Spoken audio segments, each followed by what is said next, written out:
You might be the kid who likes to play a lot of video games. I know I did, even a few years back. The difference probably is, I played my games on my PC, while you play yours on your smartphone. Thundering typhoons! Why am I telling you this? Well, let's see. Have you ever lost the game when you reach the most exciting part?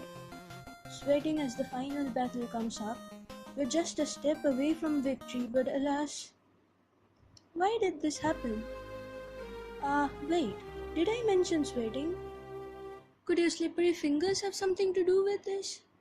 But then why is the contact between your fingers and the phone even doing what it's doing? Let's try to figure it out. It's gonna be quite a long journey before we find out, but let's take a step for now, shall we? To begin with, the concept has something to do with electric charge. You may well have heard of the term, no doubt, and might as well know about the Greek origins of the word electric. If not, I'll leave it for you to read in the description below. But what, you may ask, is this charge really? Where does it even come from? Alright then, let's drop a visit to the atom, the fundamental unit that makes us all and what we see around us. Now then, we mustn't dilly, we mustn't dally. Fasten your seatbelts as the quanta ship whizzes past diminishing scales and zooms into our friend, the atom.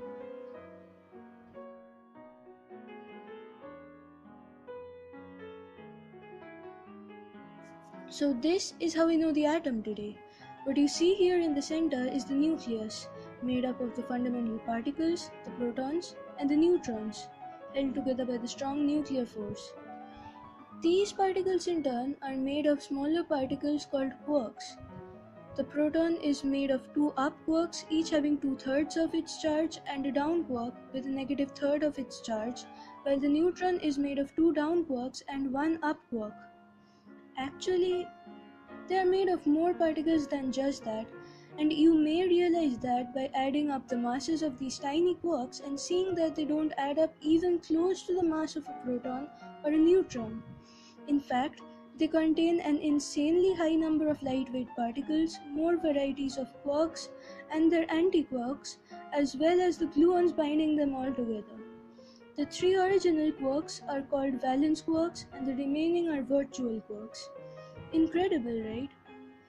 Incidentally, an isolated quark has never been observed in nature, and for theoretical reasons, it may well be believed that it won't be possible to do so later. If you wish, here's a good book you may want to read, The Hunting of the Quark by Michael Riordan. I'm not done reading it all yet, but I'm enjoying it. Okay, more of these quirky particles in the future. Let's proceed now. You can learn more of this by watching this video by Physics Girl. I'll leave the link in the description as well.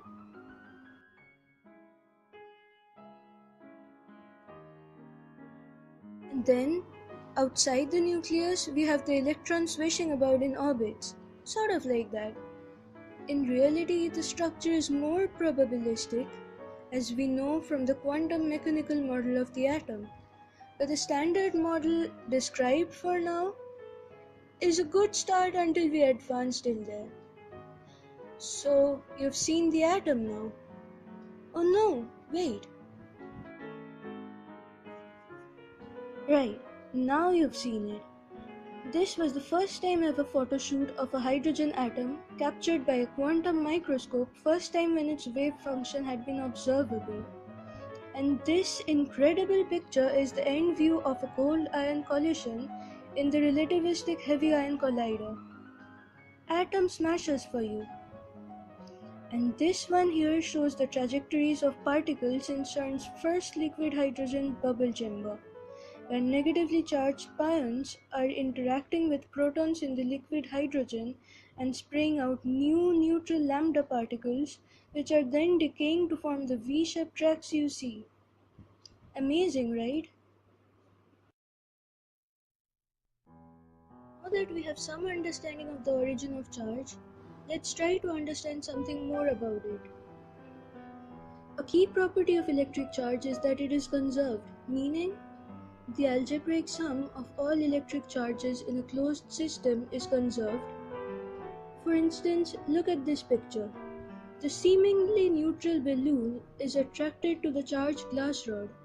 This could be possible only if the balloon has developed charge on its surface, but it will automatically induce equal and opposite charge on the surface away from the one facing the glass rod, such that we don't end up with more charge than when we started. And also, the magnitude of charge of an electron or proton is the natural unit of charge. Just like you can't divide the smallest unit of currency into anything smaller, the same goes for electric charge. Another interesting property of charges that you may be familiar with is that like charges repel while opposite charges attract. You can see this in the first figure and also a bit later on when we shall see a small demonstration. Now, how do we charge an object? Basically, this can be done in three ways, namely induction, friction, and conduction. Induction involves charging of an object without actual contact between it and the charged object. As shown in the figure, if you bring a charge near an isolated metallic conductor, charges are induced on the surface, as you can see, similar to the previous example of the balloon and glass rod.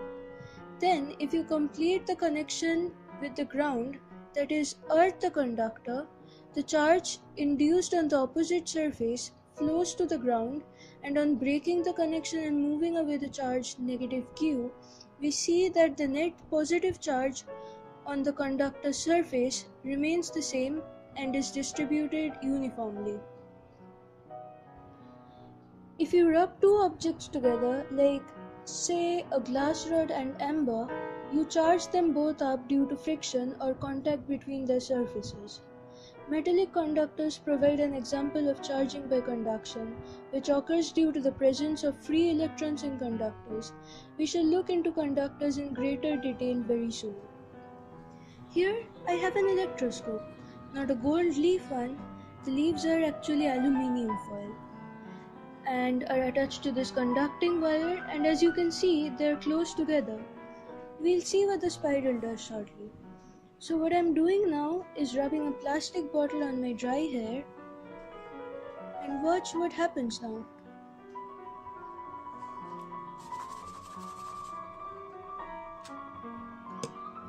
Did you see it? The leaves just spread out because of induction. You see, when I rub the plastic bottle with my hair, it develops some charge on it. When I bring it close to the spiral, an opposite charge develops on the spiral, and thus charge of similar sign as that of the plastic bottle develops on both the leaves of the electroscope, thus causing them to repel and spread out. Electroscopes are used to give a rough qualitative indication of the magnitude of charge due to the Coulomb electrostatic force. Now, what about these forces we were talking about, because of which these charges actually interact? It was Charles Augustin de Coulomb who first studied the interaction of charged particles. And for point charges, he found out the following. Firstly, the magnitude of the electric force between the 2 point charges is directly proportional to the product of the charges, and secondly, inversely proportional to the square of the distance between them, hence giving the following result. This is known as the Coulomb's law, where K is the constant of proportionality, and if the medium is vacuum, K equals 1 by 4 pi epsilon naught. Otherwise, it's 1 by 4 pi epsilon, where epsilon is the permittivity of the medium. The reason for which permittivity varies in accordance to the medium is because the molecules of every medium also interact with the charges, and due to their polarization effect, the charges experience an extra force due to the electric field created by the dipoles in the medium. We shall see this in greater detail when we study dielectrics. Thus now you see that it's actually forces that come into play when we say that unlike charges attract each other and like charges repel each other.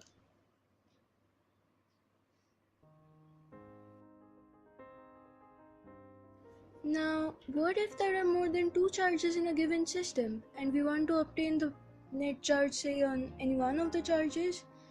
Well, we simply use the superposition principle, that is, obtain the vector sum of all the forces acting on that charge. If you aren't familiar with vectors, it's okay. This video doesn't deal with that in much depth. You might try to do that later, but I think you should be able to understand this.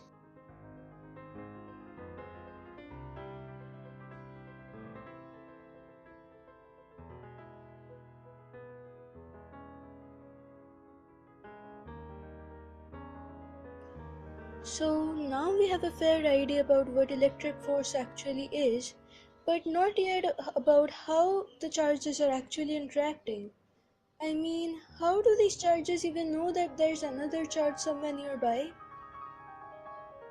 Hmm, well, perhaps you're more familiar with gravitational force, so I'll try to explain that first in a different way from what you may know, and try to relate it to electric force afterwards. You may know gravity to be the mutual attraction between bodies with masses, but it really is curvature of space-time. You have a massive object like our sun, and place it on the fabric of space-time, it curves and warps space and time around it, akin to what a ball might do on a stretched-out fabric. And the curvature is what causes the Earth's elliptical orbit and is what we know as gravitational force.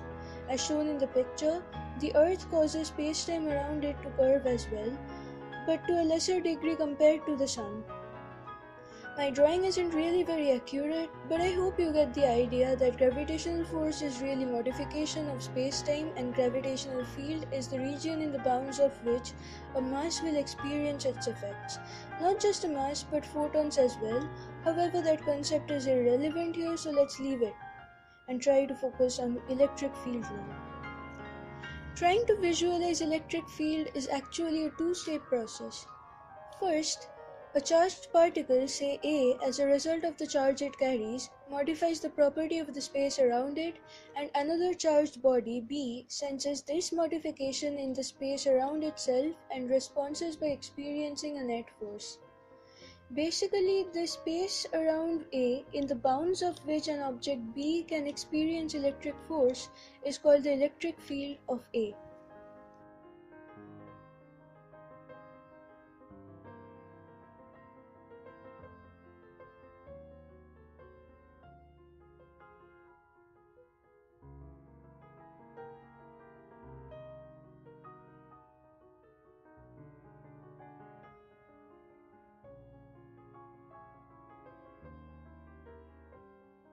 Mathematically speaking, electric field at a point is equal to the electric force per unit charge experienced by the charge at that point, that is, E equals F by Q.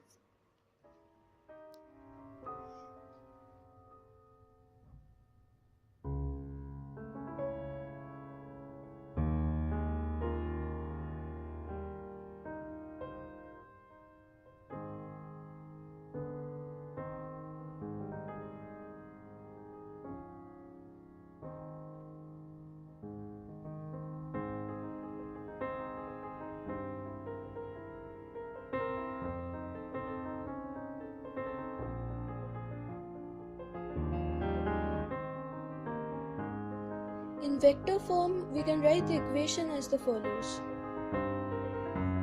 where r cap is the unit vector pointing from source point to field point.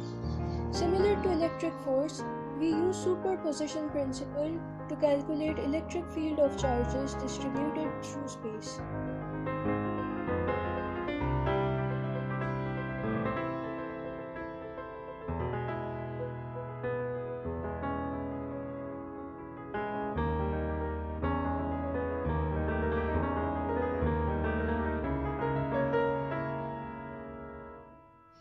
We'll continue from here in the next video.